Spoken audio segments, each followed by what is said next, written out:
So now let's have a look at how to put these together. So we've got two amino acids. We know how to find the amino group and the carboxyl group, and these have both got one, which is very nice. These are very, very simple ones. That means they won't break when I'm mucking about with them. But first, let's go to the board. So on the board, I'm sorry about the glare, you've got this situation. On a carboxyl group, there's an OH, a hydroxyl part sticking out. On every amino group, there's a couple of them, but this is the relevant H. And as usual, you'll notice we can put them together to make H2O. And that's a pretty good thing to do. So let's do that now. Here is my carboxyl group. I take off the OH. Here is my amino group. I take off an H. I produce water. It's a condensation reaction.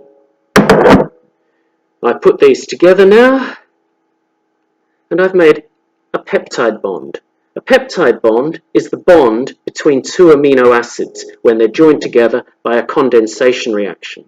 The condensation reaction, once again, can also be called dehydration synthesis because the organic molecules gave away a water, they are dehydrated, and it's synthesis because it's put two smaller molecules together to make a larger one.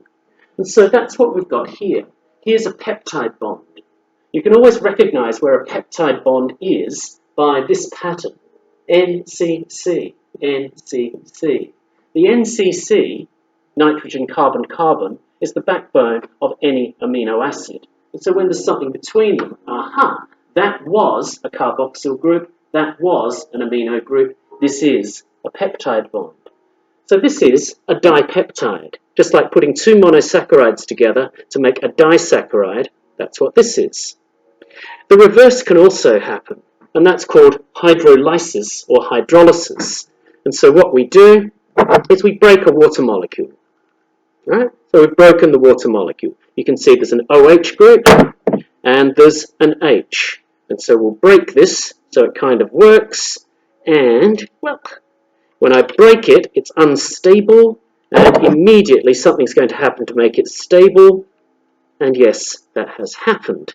So there's a hydrolysis reaction. A hydrolysis reaction breaks a dipeptide apart to make two amino acids. Woo!